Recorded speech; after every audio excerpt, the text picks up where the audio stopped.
tal? Bienvenidos una vez más a Entredichos, que hoy tiene por invitado a un hombre que fue embajador de México en Italia, secretario de gobierno y gobernador de Veracruz, diputado por Veracruz, senador de la República como lo es hoy, y es el coordinador nacional de Movimiento Ciudadano. Se trata desde luego de Dante Delgado, a quien le doy la más cordial bienvenida. Gracias, René, es un honor estar en este programa. Al revés, empiezo con una cita suya en relación con la oposición. Dice usted: han fracasado una y otra vez y quieren que nosotros nos subamos al Titanic.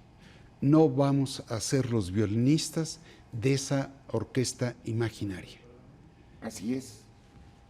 Cuénteme, ¿qué le deja a usted los resultados que vimos en Coahuila y en el Edomex? Lo que sucede es que hay un voluntarismo de muchas personas.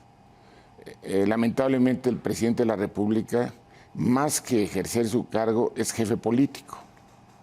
Y en función de ese encargo ha lastimado a muchos representantes de muchos sectores que creen o se imaginan que la oposición la representan las fuerzas tradicionales. Y a algunos se les ocurrió imaginar que sumando fuerzas que antes eran contrarias, iban a poder lograr el número de votos suficiente para derrotar al presidente en el 2021, al partido del presidente. Y no lo lograron. Y en medio se han llevado, con lo que usted me pregunta de hace unos días, 23 estados que han perdido, 23 entidades federativas que ahora se encuentran en manos de otras fuerzas políticas, y adicionalmente, y lo digo porque estoy convencido de ello, en el estado de Coahuila hubo un acuerdo político del presidente de la República. Imagine usted que se viene a enterar 10 días antes de las elecciones que el PT y el Verde no van con Morena. A ver, ya me sugirió usted varias preguntas. Primero, ¿usted ve al presidente de la República más como jefe de facción que como jefe de Estado? Así es. ¿Cómo lo diría en sus palabras? Se asume como líder político más que como presidente de la República. Le dedica más tiempo a hacer política electoral que a gobernar a México. Dos, dice usted que en Coahuila hubo un acuerdo político. Esto es, supongo yo, que se cedió la gobernatura al PRI por parte del presidente de la República. Sí. ¿Cómo lo dicen sus palabras? Bueno, simplemente en el Estado de México, recuerden cuando hablaba el Partido Verde que iba a ir solo, el presidente convocó a todos y les dijo, vamos juntos. ¿Por qué no hizo lo mismo en Coahuila? Sí, lo hicieron al cuarto para las 12. ¿no? Sí, ¿por qué no hizo lo mismo en Coahuila? Y dos, el candidato que mayor potencial tenía por ser disruptivo era Mejía Verdeja. Y no lo seleccionan a él. Entre otras razones políticas, porque Mejía Verdeja tiene otro tipo de vínculos dentro de su propio equipo.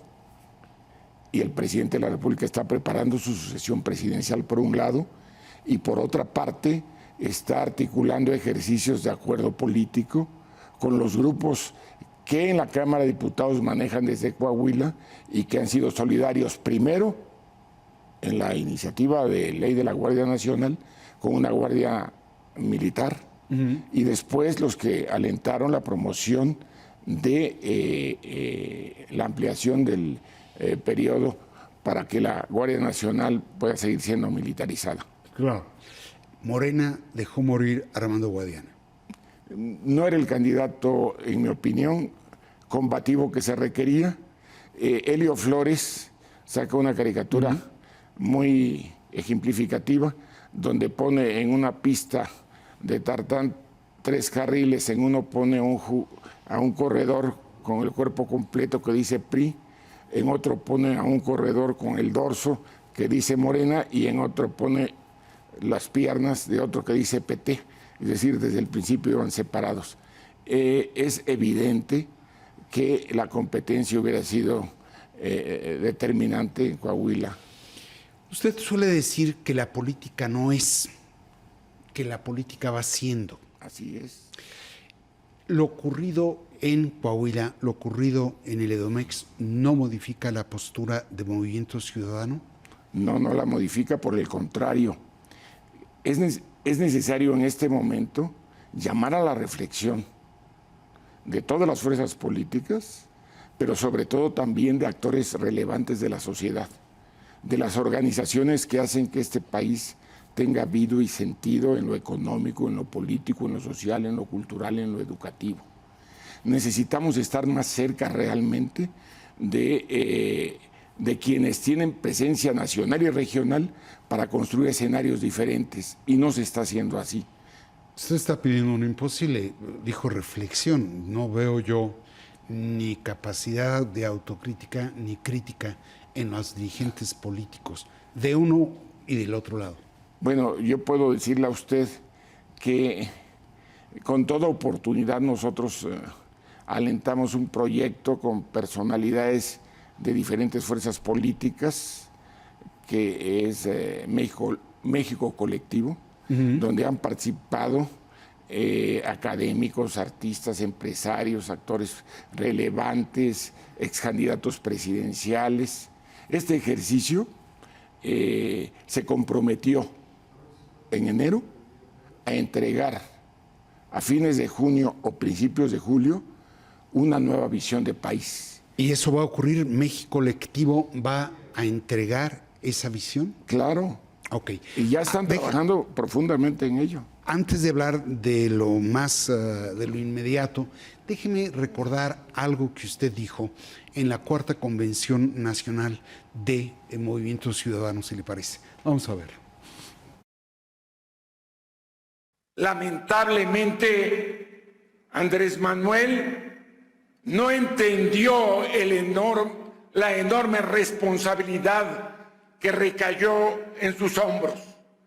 Se negó a escuchar, a dialogar, a aprender, a rectificar, a mirar hacia adelante. Se negó a pensar en futuro. Ahí está su dicho. ¿Fracasó el gobierno del presidente López Obrador, diría usted? El presidente tenía expectativas de hacer más cosas, pensaba que era más simple, se le dificultó.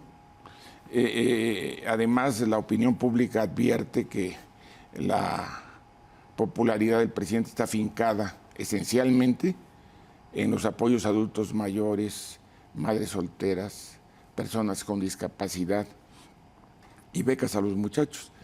Quiero aclarar que esa reforma fue con los votos al 4º Constitucional de Movimiento Ciudadano, porque era una de nuestras proclamas. Nada más que le corresponde a los ejecutivos entregar esos recursos. Y tiene un dispositivo que ha creado Siervos de la Nación para vincular electoralmente a Morena, que no es partido, con los programas asistenciales. Quite usted eso y todos los días verá usted notas donde se habla cómo afecta el ingreso de los municipios en el campo minero, por el marco turístico, por la infraestructura para el desarrollo. Es decir, él ha convertido al gobierno de la República en un ente centralizador del presupuesto, en tomas de decisiones desde nuestro punto de vista que, salvo contadas excepciones, tienen un claro propósito de enmarcar el poder del presidente, pero frena la iniciativa de la gente. No es un poder para poder, él frena la iniciativa de la gente. ¿Es un poder para controlar? Es 100%. Bueno, vea usted lo que hizo ayer en la noche. Para resumir lo que me acaba usted de decir, ¿el presidente generó expectativas por arriba de su capacidad de satisfacerlas? Claro, porque el presidente imaginaba que gobernar era más fácil. Ahora, usted colaboró con él, cooperaron los dos durante años. Así es. ¿Usted no advirtió a ese Andrés Manuel que hoy ve usted?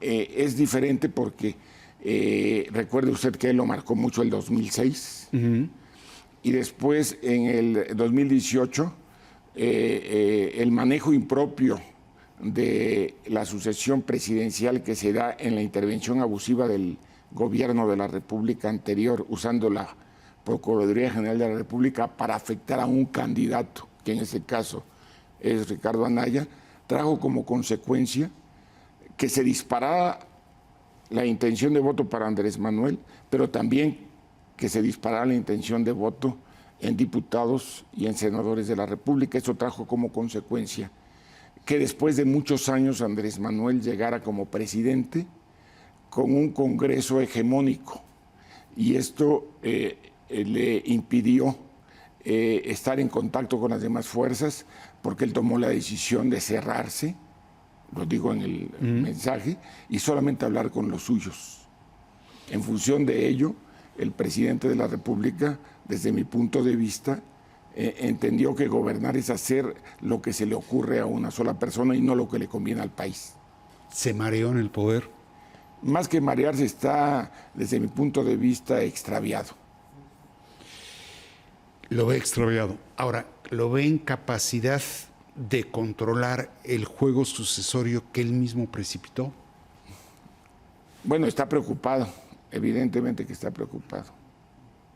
¿Lo ve preocupado usted? Sí, y además lo veo actuando como lo hacía hace muchos años. Recuerdo cuando el PT quería ir con el PAN en Durango y emplazó a Beto Anaya para que que dejaran de participar en ese ejercicio. Y le dijo 2 veces. Y ya la tercera le dijo, si quieres, escoge entre el PAN o nosotros. Y declinó en ese momento. Y ahora se vio lo que sucedió, nada más de fachada, porque también la ventaja que tengo es que conozco muy bien las acciones, reacciones y fintas de Andrés. Lo que salió en Coahuila al separar la dirigencia nacional del Partido Verde y la dirigencia nacional del propio PT, el respaldo a sus candidatos, que no se corresponde con la realidad, porque la ciudadanía no se entera en un estado de esa dimensión en 8 días. No, y con las boletas impresas. Así es. Sin embargo, para él era importante demostrar que tiene control sobre esas 2 fuerzas políticas. Fue un acto de fuerza. Claro, y mensajes políticos. Ahora, ¿ve usted en los aspirantes presidenciales de Morena capacidad de rectificación? Bueno, la verdad, ignoro, no he platicado últimamente ni con Ricardo Monreal, que es mi enlace natural porque él es presidente de la Junta de Coordinación Política y yo soy senador. Las ocupaciones que él tiene y las que yo he tenido por todo el país me han posibilitado dialogar con él. Y no puedo hablar de eso porque adicionalmente no hablo nunca ni con el presidente de la República, ni con el secretario de Gobernación, ni con la jefa de gobierno. Hablo frecuentemente con Ricardo Monreal por nuestro encargo y por la responsabilidad que tiene el Senado. Asistimos a muchas de las responsabilidades que tiene el secretario de Relaciones Exteriores. Perdón, cuando dice usted no hablo nunca con el secretario de Gobernación, ¿lo dice como un principio, lo dice como una queja? ¿Cómo lo dice? No, lo digo como lo que es, no hablo. Y entre otras razones... ¿Por decisión propia? No, es que hemos visto cuál ha sido el comportamiento del presidente. Recuerden ustedes cuando Santiago Krill públicamente pide hablar con el presidente lo delega con el secretario de Gobernación y el secretario de Gobernación batea a todo el PAN y no dialoga. Sí. Precisamente por eso cuando se dice que este gobierno es de izquierda, yo digo que son conservadores y de derecha. El contraste es con Boric, el presidente, dialoga con toda la oposición e incluso la trae en su gira a México. Sí, sí, sí. Ahora, ¿usted sería capaz de escuchar y de hablar con los despechados de Morena? Más que hablar con despechados, yo creo que es necesario construir con toda la sociedad un proyecto que sea el ganador para México. Y creo que están dadas las condiciones para que eso suceda. Explíqueme que no lo entendí. Es decir, sí extendería puentes con aquel precandidato o aspirante de Morena que no resultara ser el candidato de Morena. Mire, René, su inteligencia me quiere llevar a que en lugar de hacer política, haga declaraciones políticas. Y yo le digo que la pregunta es muy interesante, pero la acción política no es en base a lo que se dice, sino a los resultados que se van a obtener. Lo único que le puedo decir es que el presidente de la República sabe que el ingeniero Cárdenas, que Porfirio Muñoz Ledo, que Ricardo Anaya y que Marcelo Ebrard son mis amigos, como muchos otros de su organización. Ya, muy bien. Es usted verdaderamente un hombre con un colmillo largo en la política. Déjeme ir a un corte y regresamos de inmediato.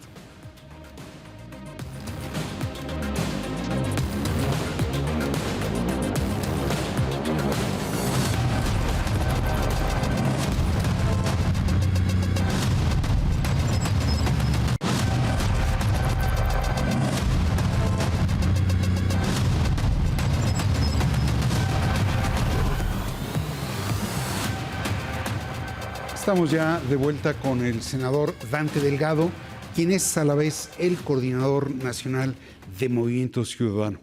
Dante, pese a que usted desde hace años, calculaba yo 21 o 20 o 19, comenzó a escribir una serie de cartas críticas al presidente de la República, la oposición lo acusa de hacerle el trabajo sucio al gobierno y a Morena. Es politiquería, es parte del problema de México, es la vieja política. Los que están acostumbrados a través del rumor, de las filtraciones infundadas y de las falsas noticias, lastimar cualquier proyecto o cualquier persona. Ahora, hay algo esquizofrénico en esto. Por un lado, lo acusan, ayer mismo volvían a señalarlo, de hacerle el trabajo sucio a Morena, pero a la vez le ruegan que se sume a la alianza opositora. ¿Cómo se explica uno esto? Bueno, hace un momento le di una respuesta concreta para no caer en una provocación política. En este caso hago lo mismo, es decir, cómo se atreven a hacer una provocación política en contra de una organización y particularmente de un dirigente, y al propio tiempo de manera pública le convocan a la suma. Es decir, usted lo dijo, son acciones más que esquizofrénicas, de verdad, de falta de una estrategia en la orientación de un proyecto político de esa magnitud. El problema es que le han quedado cortos a la sociedad nacional esas la dirigencias. oposición. Sí, la oposición tradicional. Y el problema es qué es lo que sucede. Cuando el PRI estaba en el gobierno, que genera toda una cultura política priista que sobrevive, tan es así que ayer en el ritual Andrés cita a todos como lo hacían las viejas formas del PRI. Y en esa cultura política, cuando el PRI era gobierno, el PAN era oposición; cuando fue el PAN, pues el PRI era oposición. Y ahora que está Andrés, ellos se imaginan que la oposición son los mismos, pero ya no lo son, porque ni entienden, ni representan, ni evalúan lo que siente la sociedad. ¿Diría usted que se parece el presidente de la República y la oposición en que están extraviados? Bueno, el presidente de la República está extraviado en su función de gobierno y en el ejercicio abusivo de poder. Pero él conduce a esa oposición, porque él dice todo. Él anunció el BOA y a los 4 días salió el Va por México. Sí. Él actúa y los otros reaccionan. Incluso se atreve no nada más a tener sus candidatos, que hizo públicos hace mucho o tanto tiempo, sino que además se atreve a decir quiénes pueden ser los candidatos de la oposición. Perdón, con todo respeto, los chamaquea. Muy bien. Déjeme de nuevo rescatar algo que dijo en aquella cuarta convención, subrayando que estamos hablando de agosto del 2022, que dijo sobre la posibilidad o no de aliarse a esa oposición. Si le parece, lo vemos. Si nuestra apuesta es por el futuro, tampoco podemos comenzar pensando en alianzas con la vieja política. Porque los partidos de siempre no pueden ser ni serán una opción de futuro. Porque su idea de proyecto político se reduce a pactos electorales para ganar espacios y desde ahí acordar con el poder. Eso también es pasado y nosotros no somos ni seremos parte de ese pasado. Estamos de vuelta con el senador Dante Delgado. Es decir, si ya desde entonces usted estableció que no iban a formar parte de esa vieja política, porque no son opción de futuro, sino de pasado, hoy puede reiterarlo, puede decirlo con las palabras del día de hoy. Claro, y además lo hemos refrendado siempre. Y hay muchas personas que olvidan que en la Convención Nacional Democrática se indicó que Movimiento Ciudadano participaría solo en las elecciones. Ahora, en el 24 son muchas las elecciones, no es una elección. Claro, y ahí habría posibilidades de imaginar escenarios. Ajá. El problema que existe en este momento es que es de tal simplicidad que vea usted lo que sucede apenas el domingo y ayer, sin consultar a sus órganos de decisión, sin comentar siquiera con ellos, sin darse un tiempo para la reflexión, salen a anticipar un acuerdo político que nadie les estaba pidiendo, pero yo creo que ante su fracaso ellos mismos querían justificar que sí, más unidos que nunca, ¿a dónde van a llevar al país? Mire, yo lo que le puedo decir, y se lo digo con seriedad, es que nosotros estamos levantando encuestas, el paquete de encuestas y de grupos de enfoque más completo creo que se haya hecho en el país, para que tomemos decisiones en base al sentimiento de la gente. Esto no puede darse ni por emociones, ni por corazonadas, ni por corajes. O intereses. O intereses, como usted lo dice. Y además, sobre todo, hay que subrayar, se cargan en eso muchos de ellos. Pero la sociedad quiere algo diferente. Y ellos insisten en darle más de lo mismo. En lugar de entender que ellos no entienden a la sociedad, quieren que la sociedad los entienda a ellos, y una y otra vez les dicen lo mismo, y una y otra vez la sociedad les responde igual, y donde permiten que ganen por amplio margen, porque hubo una concesión del poder, como es el caso de Coahuila. Hubo una concesión del poder. Wow. Ahora, nada más para tener claridad en la pregunta que le hice, en la respuesta que me da usted. Cuando usted dice no vamos de aliados, pero en las elecciones del 24 es la presidencia de la República, son las senadurías, son las diputaciones federales, 30 congresos, múltiples gubernaturas y ni hablar de los ayuntamientos. ¿En ningún caso van a ir acompañados? Mire, yo lo que creo que hay que hacer, René, es darnos el tiempo, julio, agosto, septiembre, para hacer un ejercicio de reflexión colectiva con la sociedad y poder orientar un proyecto que permite un realineamiento de las fuerzas de la sociedad. Ya. Se lo puedo decir muy claramente. Sí. Yo en el PRI tengo más amigos que Alito. Bueno, se la puso muy fácil usted, ¿eh? No, porque supuestamente él tiene los mecanismos de control. Y puedo decirle que él, en esa cerrazón que tiene, excluye a grupos representativos regionales, de fuerzas regionales, que están ahí. Y puedo decirles que, no en declaraciones ni en reuniones abiertas, pero le puedo garantizar que he tenido reuniones en todas las regiones del país, con todos los sectores del país, y de manera particular con quienes hacen posible construir los nuevos escenarios de vialidad y de viabilidad política para México. Usted ha llegado a decir que Alito es el problema. No se trata de que sea Alito el problema, porque baila de cachetito con Marco Cortés.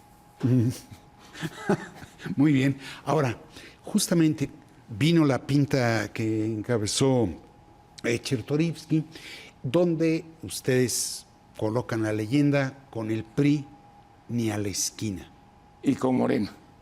Y luego corrigieron, agregaron ni con Morena. Sí. Pero en ningún caso dijeron ni con el PAN. No, nosotros no estamos pensando en hacer acuerdos en función de partidos, sino de liderazgos reales de la sociedad que están dispersos en todos los sectores. Por eso vale la pena que con mucha tranquilidad haya el tiempo para la reflexión. Nosotros en enero, junto con mexicanos muy destacados que habían trabajado previamente, entre otros el ingeniero Cuauhtémoc Cárdenas, que es un mexicano excepcional a quien en lo personal respeto y admiro profundamente por su congruencia. Estuvo aquí hace 15 días. Y lo hizo muy bien. Y adicionalmente puedo decirle que con otros mexicanas y mexicanos que han sido candidatos presidenciales, algunos que han sido dirigentes de cámaras comerciales, empresariales, rectores de universidades, directores del Politécnico, deportistas, medallistas olímpicos, es decir, un conglomerado de personalidades, se tomó el acuerdo de iniciar México Colectivo. Ese ejercicio se comprometió a entregar una nueva visión de país a fines de junio o principios de julio. Y ahí, en ese proyecto está ¿qué quieres para México? Porque no es posible que estemos imaginando que los acuerdos son en función de ambiciones de personas que a veces no tienen ninguna representatividad, pero tienen un ego muy grande y que se consideran candidatos presidenciales. Es increíble, digo, yo no sé por qué no comenzamos a exportar jefes de Estado sobre la base del número de gente que piensa que tiene las cualidades y las calidades para hacerlo. Pero, en fin, vamos a hablar de eso al final de la entrevista. Pero déjeme primero hablar todavía de, ya hablamos del gobierno, ya hablamos de la oposición, hablemos de MC. Movimiento Ciudadano me parece que ha logrado congregar, concitar, convocar a cuadros interesantes, a cuadros prestigiados, pero también siento que a veces lo tienta la pepena política. Y que en esa medida tenga una composición variopinta de la calidad política de los cuadros que tiene. ¿Cómo van a lograr presentar candidatos solos en todas las posiciones en juego en el 24? Precisamente por eso le digo que es necesario construir un proyecto al lado de la sociedad. Sin embargo, todos quieren ver las cosas a través de la esfera de partidos huecos, sin sociedad. Creo que es posible construir un amplio ejercicio político. Hay quienes no le han dado su lugar, por ejemplo, a Gustavo de Hoyos, pero Gustavo de Hoyos es alguien que ha trabajado 5 años con empresarias y empresarios de todas las regiones del país, que están ahí, que son actores de la sociedad y que en cualquier momento pueden emerger como los nuevos liderazgos políticos. Hay quienes no se dan cuenta, pero tenemos a personalidades como el doctor Narro, que tiene una credibilidad en el mundo académico, de rectores de universidades, exdirectores del Politécnico Nacional, artistas, deportistas, etcétera. Hay personalidades de la sociedad civil que están ya actuando en cada campo y a los que hay que hacerles una convocatoria, pero hay que hacerles la convocatoria con un proyecto, para pedir que se sumen, en su caso, a un proyecto, para pedir que ellos mismos digan a ese proyecto hay que rectificarlo y hay que modificarlo. No es quién se suma, sino a qué se suma. Ahora, usted dice que las claves para ganar la elección del 2024 es estrategia y organización. De manera muy sucinta, dígame, ¿cuál es la estrategia y cuál es la organización que va a desplegar? Bueno, la estrategia es que desde hace más de 2 años, de manera plural, hemos venido trabajando el proyecto de México Colectivo y además nos propusimos llevar adelante una nueva visión de país. Como Movimiento Ciudadano estamos realizando los seminarios para la construcción de la Agenda Ciudadana 2024. Que clausuró ya algunos. Que los estamos haciendo en todo el país y de ahí seguirá el movimiento Escucha para llegar a universidades, en las organizaciones de mujeres, de la sociedad civil, empresariales, en todo el país. Esto es si Movimiento Ciudadano construye un ejercicio en el que la sociedad dijera, oye, Movimiento Ciudadano, fíjate que a pesar de que podemos reconstruir al país de manera colectiva, todos los ciudadanos pensamos que no es nuestro tiempo, ni es nuestro momento, ni es nuestra decisión. Bueno, la satisfacción que tendremos los que hemos participado en ese esfuerzo es que quisimos abrir un nuevo canal. No quiere la sociedad, como han llegado ellos a reprocharle a la sociedad, pero ¿cómo le van a reprochar a una sociedad a la que no están invitando a participar? Nosotros vamos a hacer un esfuerzo diferente. A ver, la estrategia entonces es construir un proyecto con la suma de todos, con realineamiento de fuerzas. Usted le llamó de una manera muy dura, Pepena, pero hay que saber a quiénes sí, quiénes no. Sí. Hay muchas mexicanas y mexicanos valiosos que tienen su experiencia y su trabajo. No, veo cuadros muy valiosos. En diferentes campos de la vida del país. Pero adicionalmente hay que abrirle espacios a las nuevas generaciones. Y lo estamos haciendo en Movimiento Ciudadano. Y precisamente cuando se invitó a personas mayores, había unos que decían, no, estaban puros viejitos, no. Gente que representa lo que es el antecedente legítimo, correcto y representativo de la cultura, la educación, la acción política y el trabajo a favor de México. Esto es muy importante que se signifique, y sin embargo no advirtieron los nuevos cuadros de jóvenes, entre otros destacados deportistas, que son orgullo del país. ¿Por qué? Porque el problema de la política en México es criticar, no construir. Si usted ve, le dan más importancia a lo que se dice que a lo que se hace. Deme usted, yo tengo 2 fechas en el calendario de Movimiento Ciudadano. Usted me acaba de dar una, a finales de junio, yo tendré la propuesta de país que habrá de integrar. Un ejercicio colectivo. Sí, que habrá de integrar México Colectivo. Y tengo el 5 de diciembre como la fecha en la que Movimiento Ciudadano tendrá candidato a la presidencia de la República. ¿Cuáles son las estaciones de parada? Démelas con fecha. ¿Cuál es el calendario para llevar a cabo esa estrategia y esa organización? Bueno, en julio tenemos el Consejo Nacional. Y después en diciembre tenemos el Consejo Nacional. En medio hay eventos de la Comisión Operativa Nacional, de la Comisión Permanente y de la Coordinadora Ciudadana Nacional. Es decir, nosotros tenemos una comunicación política interna permanente, a diferencia de otros que solamente se reúnen para que la ratifiquen. Y eso es muy importante que se sepa. En esas reuniones definimos estrategias de diferentes tipos. ¿Pero cuál es el calendario, Dante? Bueno, en julio tienen que empezarse a definir lo que usted está planteando. Ahora, ¿cuál es mi idea? Abrirse a la sociedad, hablar con actores representativos de México. Nosotros le decía a usted que hicimos una encuesta, que además se la ofrezco para que la podamos ver un día cerrada, y vamos a ofrecerle a diferentes sectores de la sociedad que conozca lo que la sociedad está advirtiendo. ¿Para qué? Para que en base a ello estemos tomando decisiones ciertas. Lo que viene para México es tan delicado que es la sucesión presidencial por una parte, la renovación de 9 gubernaturas, de 128 senadores, de 500 diputados, de más de 1,000 diputados a los congresos estatales, de cerca de 1,800 ayuntamientos. Va a ser la elección concurrente más importante del país. Por eso muchos no advierten todavía que en un periodo de 7 meses es posible construir el proyecto que le dé un giro al país brutal. Fue un acierto o un error. Antes no era así.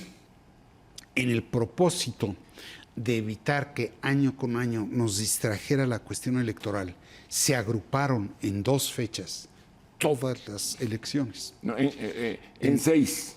¿En dos fechas? No, pero particularmente en 6 porque en los meses de junio de cada año Lo que sucede es que antes había... senador, René, ahora han puesto sobre la mesa todo. René, es que antes había 72 procesos electorales cada 6 años. Fue Movimiento Ciudadano y el de La Voz el que planteó que en lugar de que hubiera 72 procesos electorales, recuerde que en las viejas formas del PRI, cada gobernador era responsable de sus elecciones ante el presidente. Y fue un acierto. Entonces lo que planteamos fue que tuviéramos una jornada anual para que organizaciones emergentes como la nuestra tuvieran oportunidad de actuar políticamente. Pero quedó concentrada en dos fechas, cada trienio. Y ahora ponen sobre la mesa Pero ve todo. usted cómo hay muchas elecciones no hay estatales sueltas, ya no. Dispersas. Acuérdese que hay elecciones en el 21, en el 22, ahora en el 23. Pero no vamos a discutir eso. Sí. Pero lo que usted tiene razón es que efectivamente se han concentrado esencialmente en la presidencial y en la intermedia. Sí. ¿Acierto o error?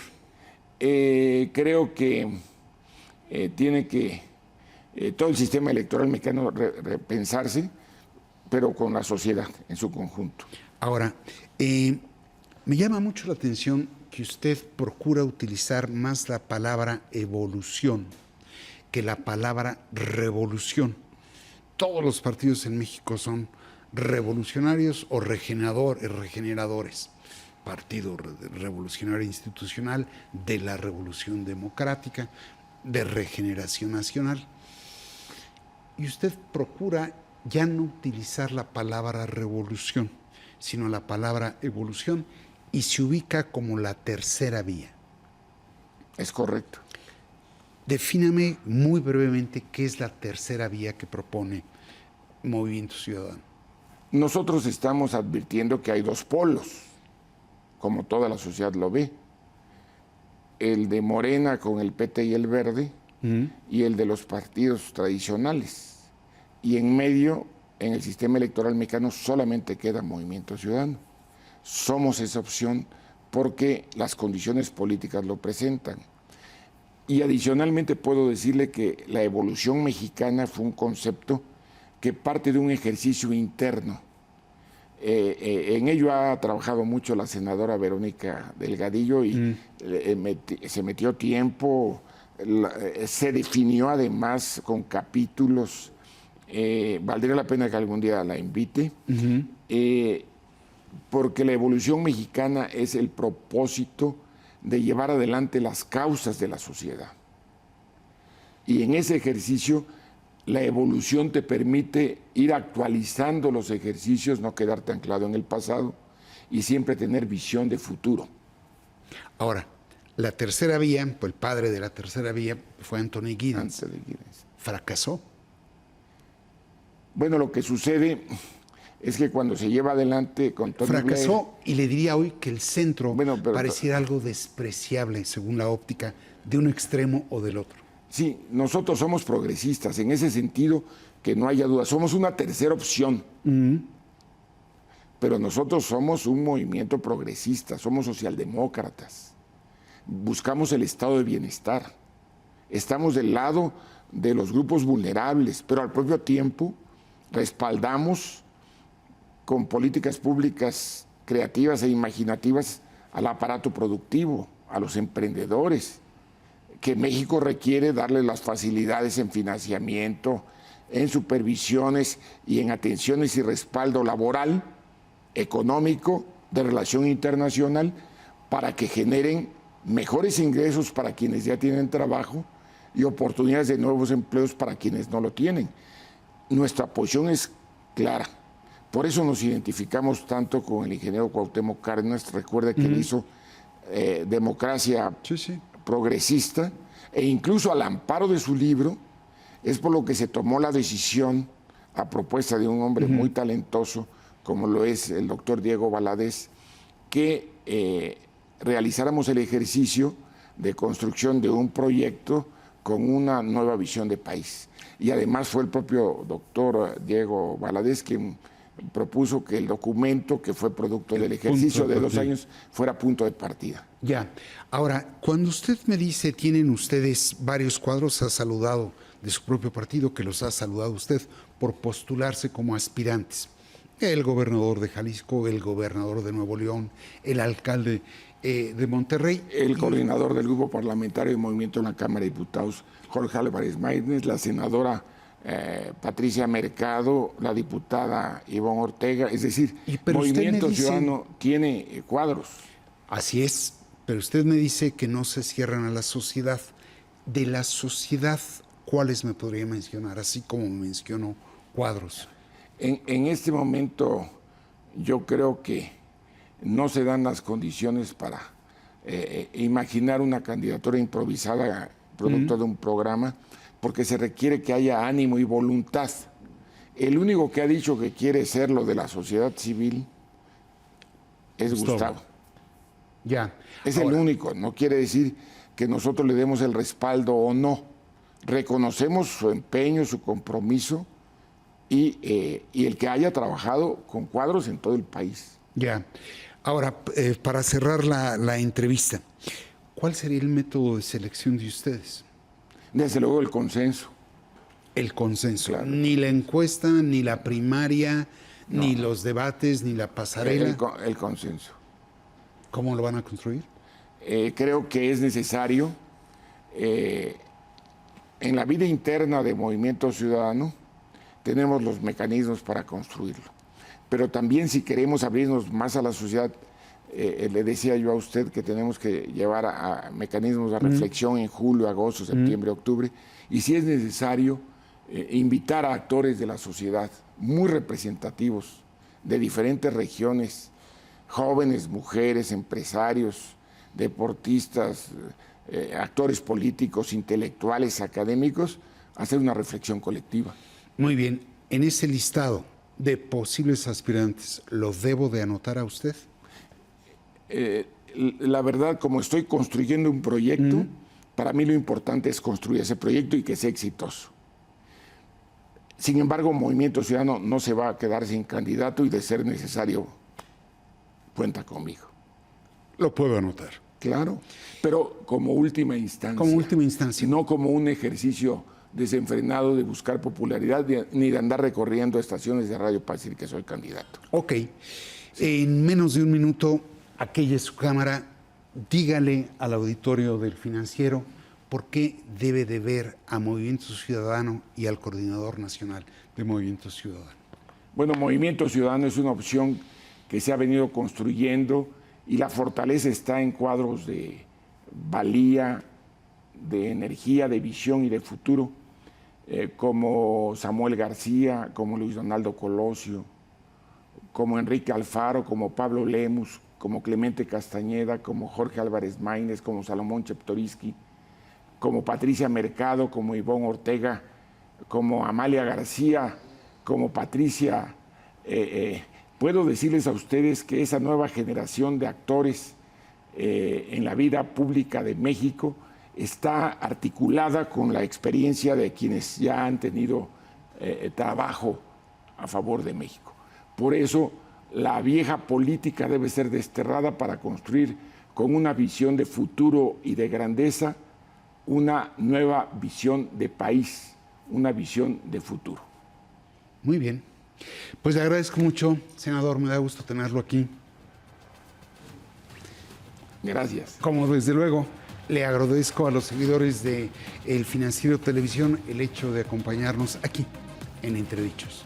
Muchas gracias.